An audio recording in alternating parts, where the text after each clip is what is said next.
Good morning, good afternoon, good evening, depending on when you're listening to this. Hi, my name is Adam Feinberg, and you're listening to the Harlem Stories podcast. And I'm Mark Becker. Awesome. Thank you for joining us again today, Mark. Great to have you as a co-host on the Harlem Stories podcast. Happy to be here. We got some great stories, and being that we're going to release this episode in the later part of October, perfect timing to discuss the Haunted Mansion. Ooh. This is the Founding Father edition, and it's the Morris-Jumel Mansion. Although I could have just as easily almost entitled this one as reality TV Founding Father edition, almost in that sense. Didn't want to go down that path, but you'll see there's plenty of drama in today's episode. We talk about, a whole bunch of the founding fathers, and I guess a little bit of dirty laundry there as well.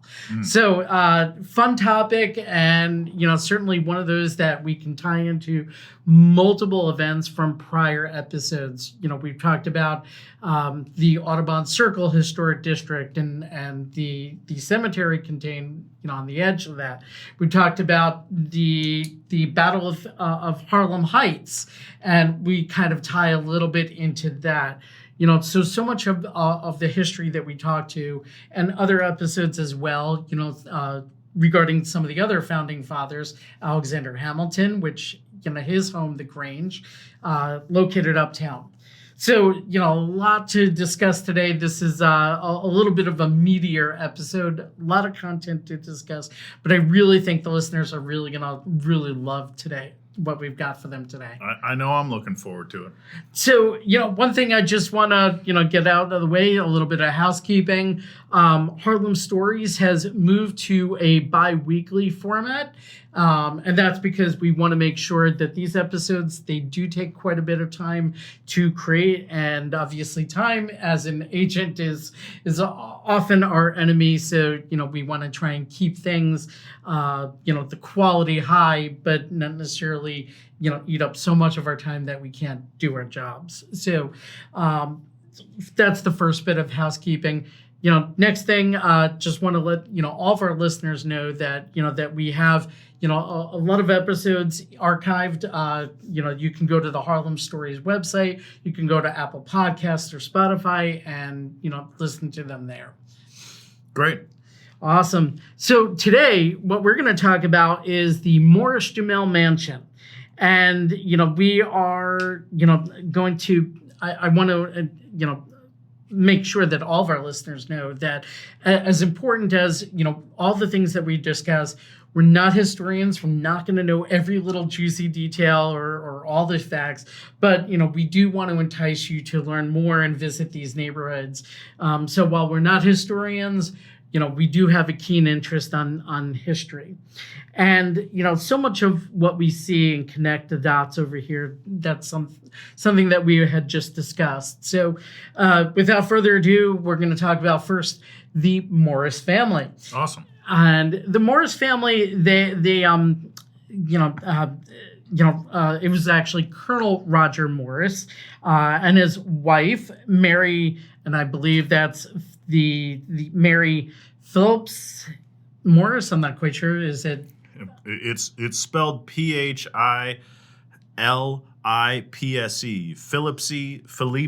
Philipse. Whatever you like. Hopefully, we're not offending any of the descendants of that's the last Mrs. thing Morris. I've obtained a lot of my knowledge through reading, so the storytelling. Maybe I would have actually heard the correct pronunciation, but the Philipse, the Phillips, I'm not quite sure. They actually had quite a bit of a presence in New York, including up in Westchester. They had a mansion that's preserved there, and that's now since been turned into a museum. Very much similar to what we have over here in Washington Heights, the what later became the Morris-Jumel Mansion, and obviously named after Colonel Roger Morris. And anybody that is familiar with the neighborhood, especially if you know condos and co-op world, there's the Roger Morris Co-op. And it kind of stands out so much from the rest because it is quite affordable. It's not an HDFC, but it is a very affordable co-op apartments. There are walk-ups, which is how they've been able to maintain. Hey, you can get a piece of Manhattan for $400,000. Why not? Yeah, exactly. So that's one of the great things over there. But they originally constructed the house. The Morris family constructed it around 1765 or so as a summer residence for their family, and they called the house the Mount Morris. And it was originally constructed on land that was the ancestral homeland of the Lenape tribe, and was called the Lenape-Hoking land, and they purchased it. Actually, it was purchased out from them by Jacob Dijkman, one of the early Dutch colonizers. And today people know Dijkman from the street, Dijkman Street. Sure. And there's also the Dijkman farmhouse as well, which we'll talk about in future episodes. So some of the rare things that we tie back into so many of our our stories. So this summer home, it was a refuge from, and I kind of almost cringe today to kind of think about this in a sense, but it was a refuge from what they considered dirtier water and air, as well as the congestion of the downtown city. Now, I don't know how they defined congestion back then. Maybe it was just, too many horses blocking the street. I don't know, but obviously quite a bit different today. Well, it's kind of amazing to think that this was a summer home for them, and yet it's on the island of Manhattan. So just goes to show you that back then, this place was relatively bereft of people, except for that area down around where City Hall is today. Yeah, absolutely. And at that point, and City Hall is a perfect marker because, back then the city limits ended at Chambers Street. So right by City Hall, right over there. They actually lived on Stone Street as their full-time residence. But yeah, this was supposed to be their summer home. It was inspired by contemporary British residents of the time, and possibly inspired by the architectural designs of Morris's father and uncle, who are both architects. The house featured a large dominating portico, a serving alcove in the dining room, and kind of unique at the time was an octagonal shaped wing, and it was one of the first in the colonies. Now, you had seen that overseas and the British Isles, but here in America, that was kind of new and unique and different. So the house itself, it was strategically chosen. It was atop the second highest point on Manhattan Island. It allowed for unobstructed views of the Harlem River and the Hudson River, all the way up from what's now present-day Westchester County and as far south as Staten Island. Wow. So, quite the view. We're always today talking about the views as we go up in these skyscrapers. Back then, they just used the natural landscape, and you could see from all the way up in Washington Heights down to Staten Island. Who needs the 95th floor when you've got mountains, right? Right, exactly. Amazingly enough at that point. In 1775, though, British Colonel Morris, he wound up leaving for London to avoid bringing attention to the Morris family during those revolutionary times. His wife and children moved their family to their manor, the Phillipse Manor. Phillips, located in what's now known as Yonkers, to escape the escalating conflict of the war. And ultimately, Colonel Morris returned to New York in December 1777, we can only presume in Lower Manhattan with his family. During that period that the house was abandoned, the Morris family, by the Morris family, it didn't remain unoccupied for too long. Whoa, who was the new tenant? Well, now we get into the Founding Father edition, and we start getting into some of the drama. So on September 15th, 1776, General George Washington, it was General George Washington at that point, occupied the house with his officers and domestic staff after the Continental Army's retreat from Brooklyn. And ultimately, Washington took up residence and made that his headquarters, for a total of roughly about 5 weeks. It was speculation that Washington actually selected the house, not only because of its location, but because Mary, who we were just discussing, had been a love interest for him for 20 years earlier. So actually, General George Washington actually wound up working under Roger Morris. So, these guys had history, over back in the UK. Scandalous, yeah.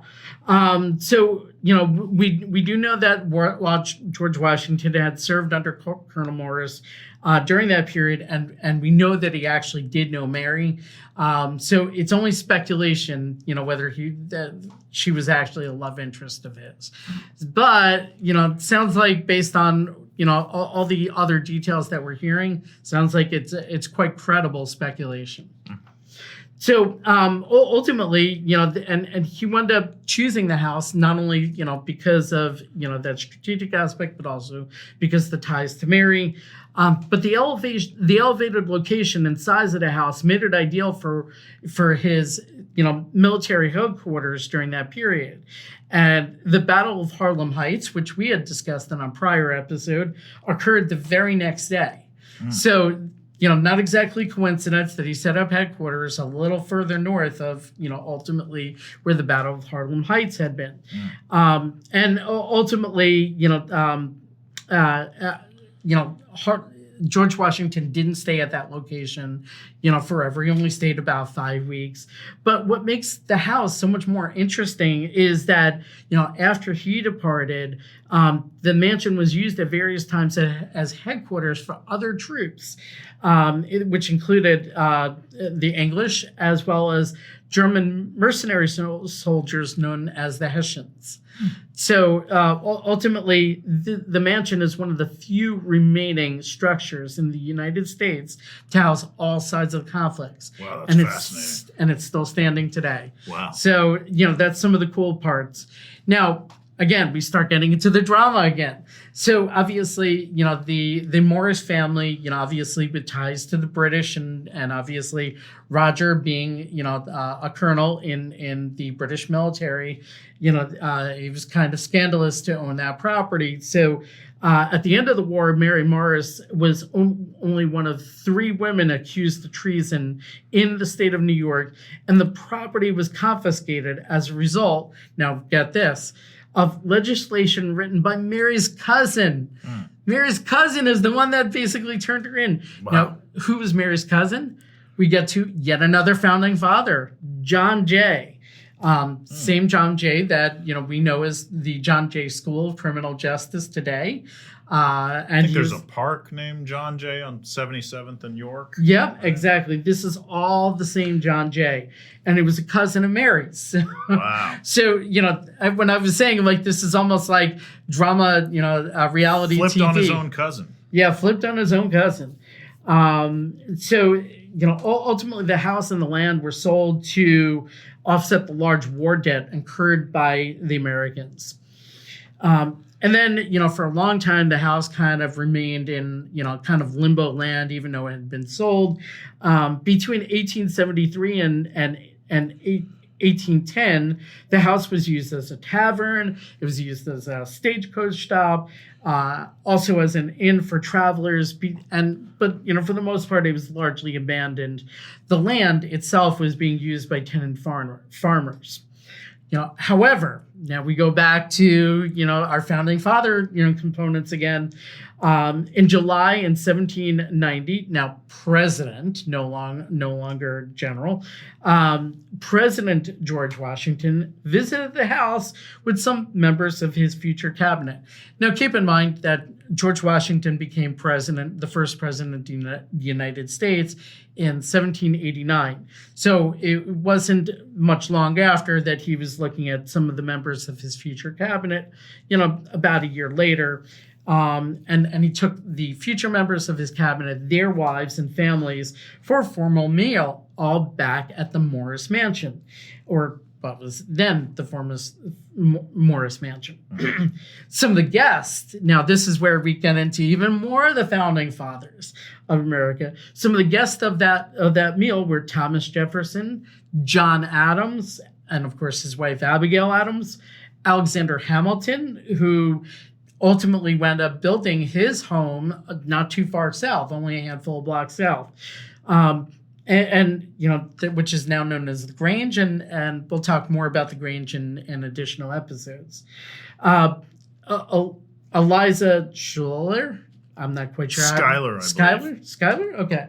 Eliza Schuyler Hamilton, Martha Washington, of course, Henry and Lucy Knox. And, their names don't come up in history as frequently, but Henry was a founding father as well. And we actually do know him in more pop culture references because Fort Knox was named after Henry Knox. Oh, wow. So the known gold repository in Kentucky, that was named after Henry Knox. Interesting. So all these founding fathers have ties now to this house.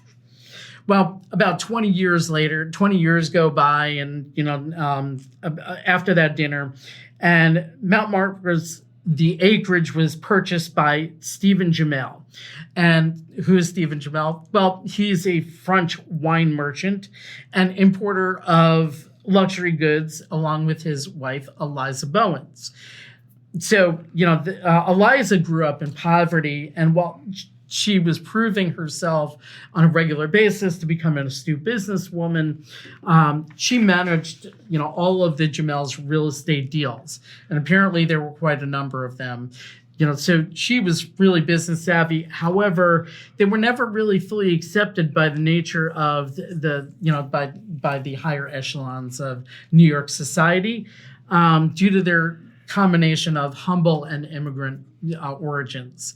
So, there were rumors that were being spread in New York society, as New York society does. I mean, we still do it on reality TV today, but back then the rumors were that Eliza's mother worked in a brothel when Eliza was young, and she manipulated Stephen into marrying her, and with that, the access to all of his wealth. So, even back then, the gossip was strong in these women. So I don't quite know what to say beyond that. But once they actually purchased the mansion, and now it's going to become known as the Morris-Jumel Mansion.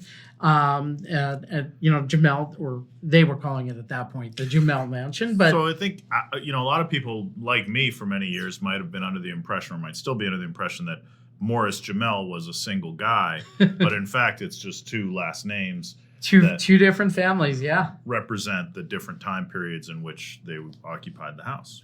Yeah, exactly. And, back then, they renovated it, they repaired it, and they updated the house, which really needed it because it had been more or less abandoned over a long period of time. Now, the records have been scattered, but at some point, the Jumels lived in France for a bit. They went back to Stephen's homeland.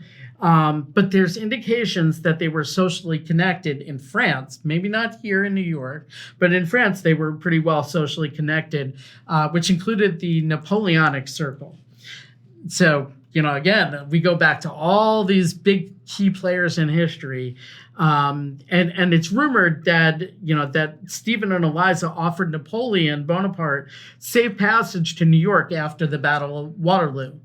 Now, obviously, we know that, that never came to fruition, but, that has been the rumor. And the way that we know that, the rumor can at least be partially backed up, at least to the extent that we know that they knew them, is that, several of the, Napoleon's possessions.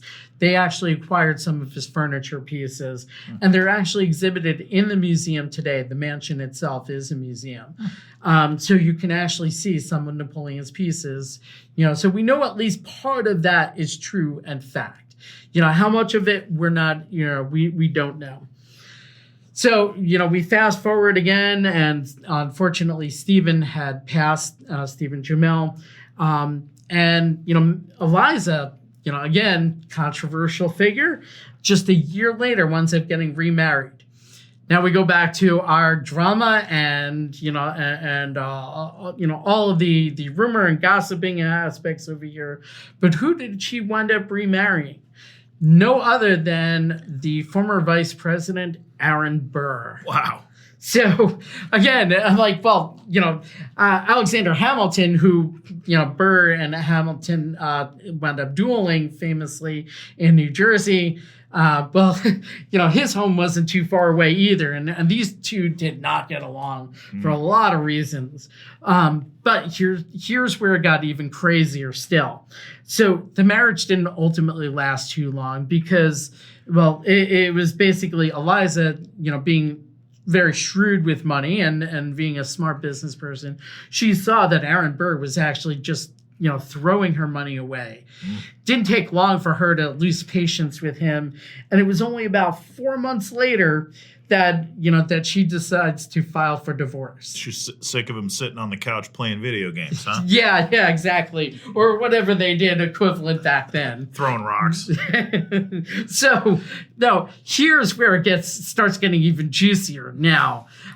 So Eliza, she winds up going and, with filing for the divorce. Who does she wind up hiring for her divorce attorney? Can't wait. Well, it was Alexander Hamilton Jr. Wow.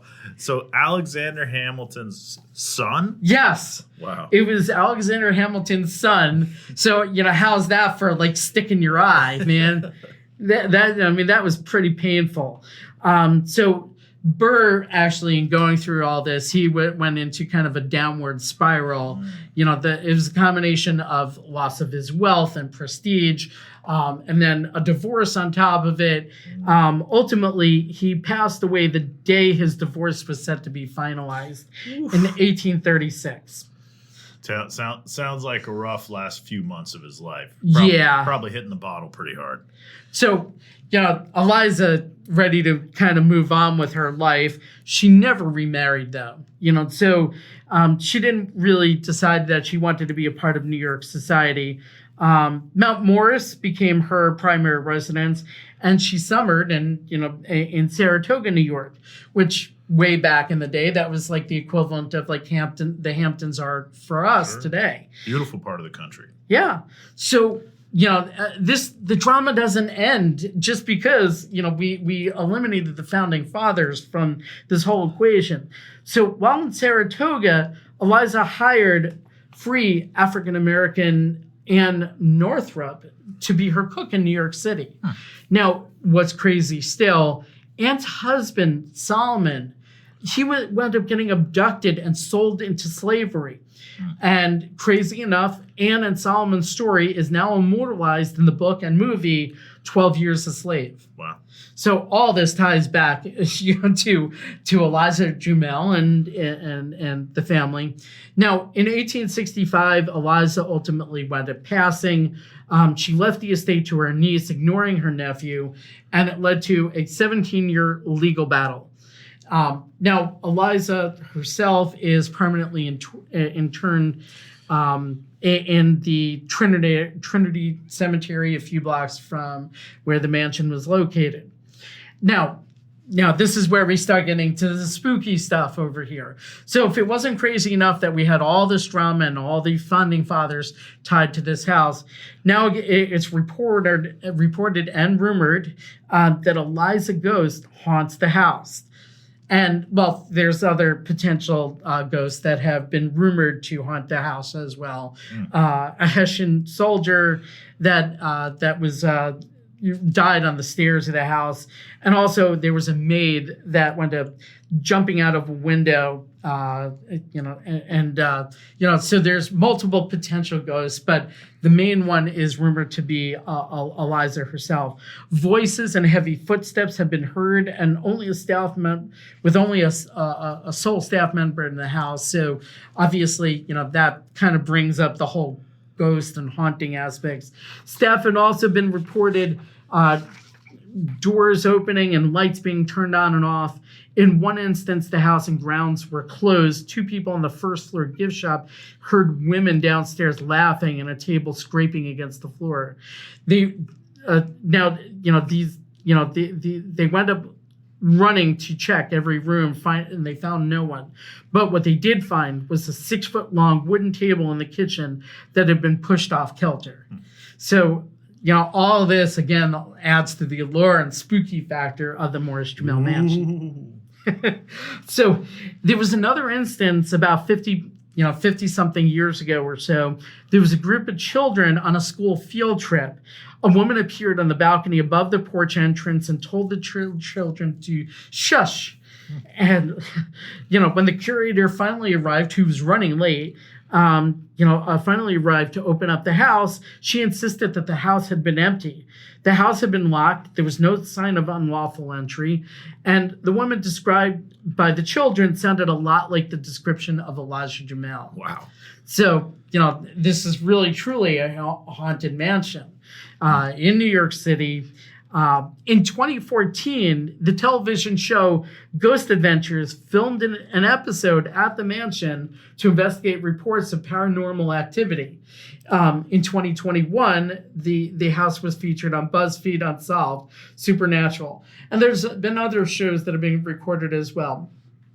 Occasionally, the museum does hold nighttime events relating to the haunting. So, this is all, some of the fascinating history and some of the reasons why, I always feel like, listen, go uptown. There's so many great stories, so much cool and interesting things to see. Yeah. The house ultimately wound up changing hands a couple times after Eliza's family sold it. One of the owners campaigned for the home to be preserved as a historic site, and the city of New York ultimately did purchase the building and nearly 2 acres for $235,000. And I believe that was back in 1903 or 1904, sometime around there. $235,000 back then, was tremendous amount of money. That was a hefty sum. Yeah. So obviously the city did want this. They ultimately turned it into the museum that we now know today. And there's self-tours during the week and guided tours on the weekend. In 2014, and a little bit more on the pop culture side of it, Lin-Manuel Miranda sat in Aaron Burr's bedchamber and wrote songs for what's now a hit, Hamilton. So, obviously quite fitting, especially considering the ties to it. Sort of as a bonus and not the mansion itself, is right next to it is Sylvan Terrace. And this was the original street that served as carriage drive for the Morris-Jumel Mansion and connected with Kingsbridge Road, which we now know as St. Nicholas Avenue. It's Sylvan Terrace, if you haven't seen it, it's short 1-block street off the traditional Manhattan street grid. It's paved with cobblestones and leads straight to the mansion. Both sides of the street contain a total of 20 wood-frame townhouses that were built in 1882 with wooden clapboard facades. These townhouses have been restored, it gives the block a real unique, uniform, yet quaint feel to it. Certainly unlike anything in Manhattan, and the homes were originally built to house middle-class residents rather than servants of the mansion, which is what most people commonly believed. And for those that might have seen the TV show, the HBO show Boardwalk Empire, they might actually recall seeing the block on the first season of that show. And anybody that walks down this block will agree that it feels like you're walking along a movie set. It almost doesn't feel real. You can't be half a gangster, Adam. Well, speaking of being half a gangster, ultimately you can actually purchase these houses. They occasionally come up for sale, and I don't know, it might have closed at this point, but the 16 Sylvan Terrace is now in contract with a last asking price of $1.675 million. But ultimately, this podcast serves as, as a tool, but, I really recommend go uptown, go see it. It's definitely worth it. And there's a whole bunch of other sites that we discuss in additional episodes, surrounding it in terms of the cemetery and Audubon Terrace. And, obviously there's the mansion in Sylvan Terrace, but there's also sites like Triple Nickel that we'll talk more about as well. There's a bunch of hidden gems up there, and I appreciate you pointing that out, Adam, and I'm excited just to start Googling after we get done here. Awesome. Well, thanks a lot for listening, and we hope that you find these educational, informative, and fun. Thanks, have a great day, and we'll see you on the next episode. Take care, all.